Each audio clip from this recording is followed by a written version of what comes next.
అల్లు అర్జున్ ఎలా మాట్లాడాడు ఆ తర్వాత? ఏంటిది?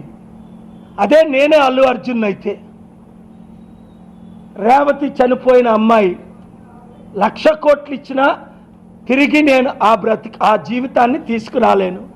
నన్ను క్షమించండి దయచేసి.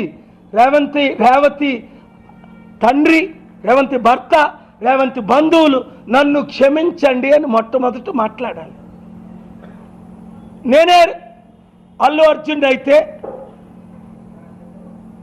నాకు ఆ సినిమాకు 300 కోట్లు ఇచ్చారు. రేవతి కుటుంబానికి, రేవతి కొడుకు, చనిపోతున్న కొడుకు హాస్పిటల్లో ఉన్నవాడికి ఆ 300 కోట్లు ఇచ్చేస్తున్నాను. 20 సినిమాలు చేశాను, ఇంకొక 20 చేస్తాను.